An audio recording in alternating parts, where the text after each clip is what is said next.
In solo leveling, after the Monarch of Frost flung Drippy Woo into the air with his trident, he told him that he would be finishing this fight quickly, seeing as he was already extremely damaged and exhausted from the previous confrontation.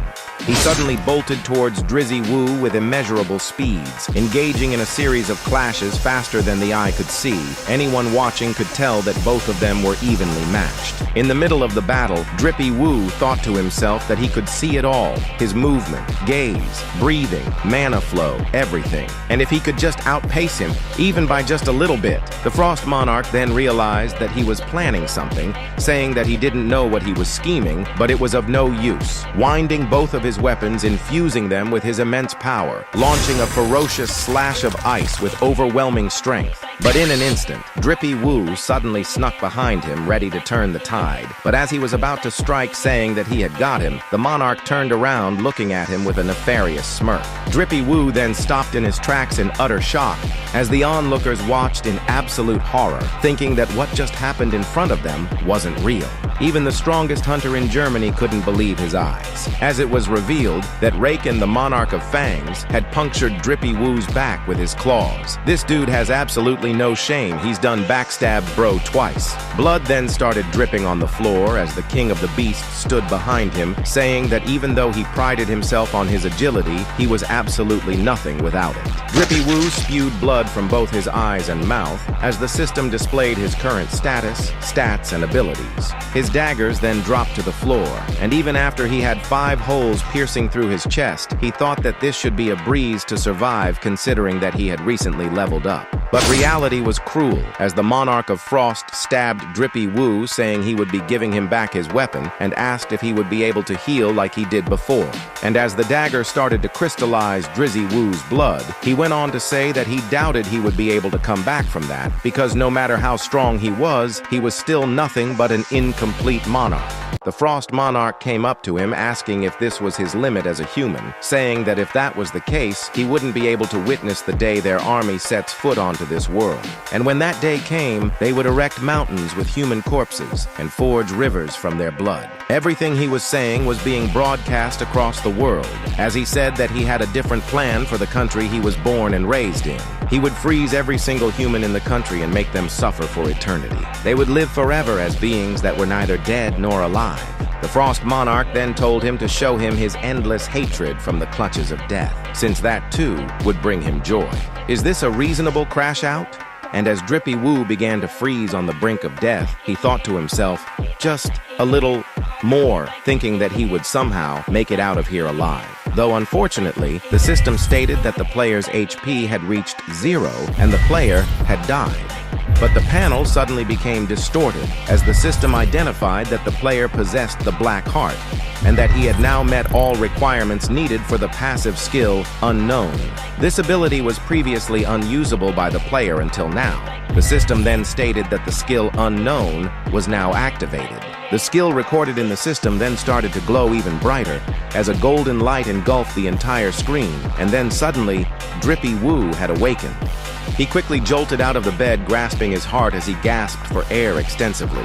He then started to remember the events that happened just before, as he was fatally injured battling against the Monarchs. He then questioned if it was all a dream. Could all of that really have been a dream, though? Drizzy Woo looked upwards, then turned to look outside the window, making him question if he was at the hospital, thinking that he was just stabbed in the heart by that ice dagger, and yet he was still alive. Woo Jinchul and an agent then stepped into the room, asking if Drippy Woo had come to his senses. He then addressed him as Chairman Woo, confused at what was going on, asking him what happened to the monsters he was fighting and how he was still even alive. He looked absolutely clueless, telling Drippy Woo that there were 3 things he should tell him. 1, he was the manager of the surveillance team and not the chairman. 2, he wanted to ask him about the moving statues instead. And 3, how did he know his name, asking if they had ever met before. Drippy Woo looked surprised, asking if he had said moving statues, making Jinchul go on to say that after receiving a report from the survivors, they sent the White Tiger Guild and their surveillance agents. But by the time they got there, Drizzy Woo interrupted him, saying that he wasn't talking about that, thinking that he couldn't believe this. No wonder the hospital looked familiar, remembering that he had stayed here for 2 weeks.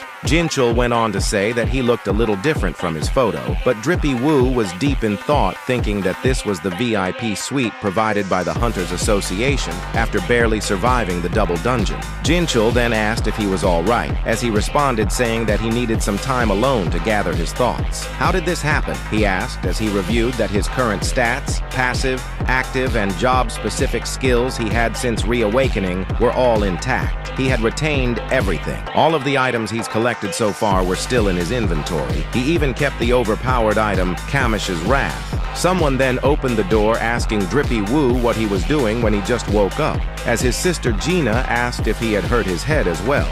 But she suddenly started looking around, questioning if she had came to the wrong room asking who he was, making Drippy Woo realize that he underwent a gradual glow-up in his past life, so she must have trouble recognizing him now. Drippy Woo then asked his sister if she couldn't even recognize her own brother, making her ask if he was sure he was her brother since she felt like something changed about him, especially his height. But he responded saying she was just imagining it. He then started walking out of the room saying that he was busy and that he had to head to the Hunters Association. Gina then asked why, making Jinwoo respond saying that he was going to quit being a hunter. Gina asked if that was really true, but he just told her that he knew she left in the middle of class, so she should go back to school. And while looking at Songyi's direction, he told her not to even think about becoming a hunter just so she could drop out of school, making her question how he even knew her name.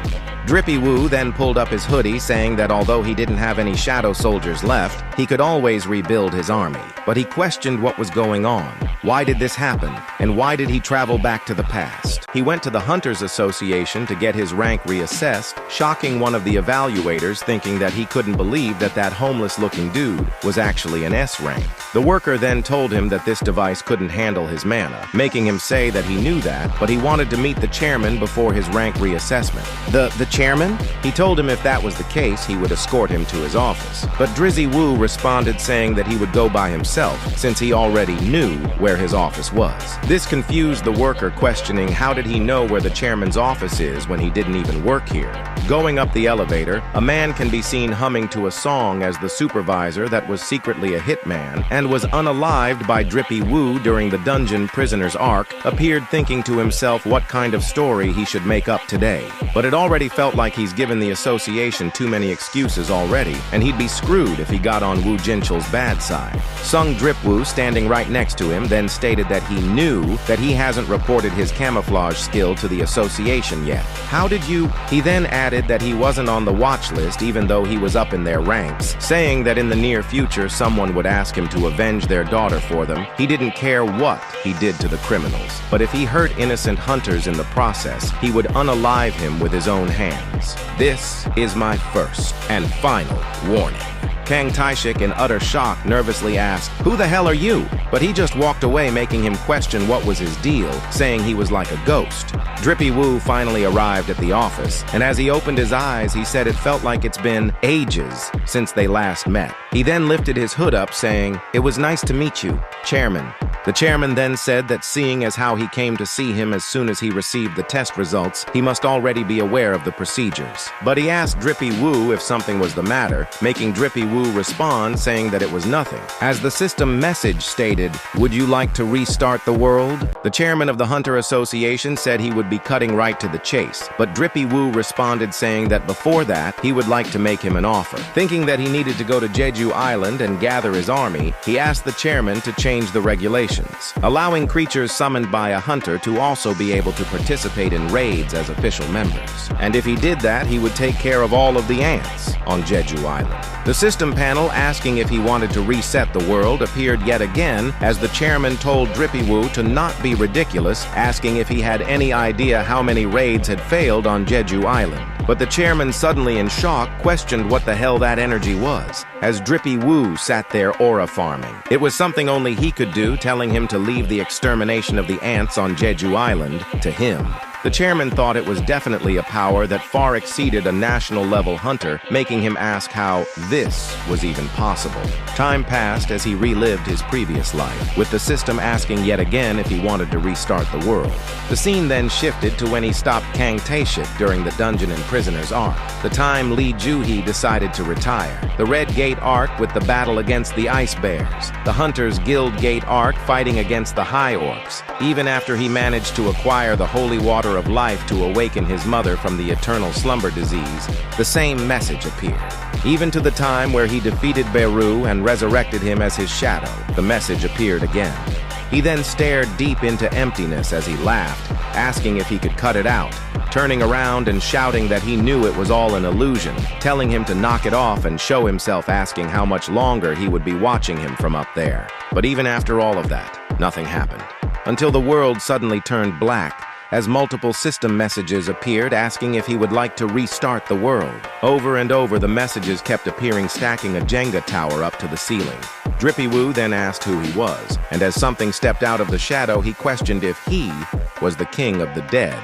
The monarch stated that he could live in this world forever if he wanted to, and it would be like never waking up from the happiest dream. Drippy Woo responded, asking if he wanted him to remain trapped in the illusion he created. But the monarch replied, saying that he wasn't the creator of this world. He was, making him ask what did he mean he was the one who created it. The monarch began transforming into his friends and family, saying his desire to correct his mistakes combined with his power caused the creation of this world. This is my domain, this eternal slumber and death. He's been watching him for far longer than he might think, saying that even though he was closer to death's door than anyone else, he desperately resisted it. But he was the record of his struggles, the evidence of his resistance, and the reward for his pain. I am you. Growing a tree from nothingness, the monarch said that within his domain, he was free to do as he pleased. He was allowed to turn anything that was a part of his domain into his and absorb the Shadow Monarch's power from them. Although this was only possible inside his own domain, he had the ability to create, destroy, and change the world. It was an omnipotent power. Drippy Woo then asked if he was saying they possessed the same power, making the monarch smile, saying he waited a long time in order to meet him, introducing himself as the Shadow Monarch, the king of the dead who governs over the deepest depths of darkness. Drippy Woo then asked just why him, making the Shadow Monarch respond by raising his arm, saying he would show him why. He would show him their beginning and their end. In the real world, Drippy Woo's body can be seen frozen inside a block of ice, as the Monarch of Fangs began to sniff him, saying that he definitely stopped breathing. At the other side of the battlefield, Thomas Andre asked what happened, since he couldn't sense Drippy Woo's presence anymore, saying it disappeared. Baek Yoon-ho thought it was impossible, since if he was defeated, it meant that there was nobody left to stop these monsters. Lim Taegyu up in a building said that he shouldn't have listened to that guy, but maybe it wasn't too late. Maybe they still had a chance at stopping them if they bombard them. They had to stop them no matter what. Since even the national-level hunters failed, there was no going back shouting at the other elite hunters in hiding to prepare to fire on his signal. Their target was the beast that looked like an ice elf. But suddenly, the sound of a heartbeat could be heard across the stage, surprising the Frost Monarch, as the earth started to shake, making him ask how this was even possible. Drippy Woo's heart started to beat even faster as he began to awaken.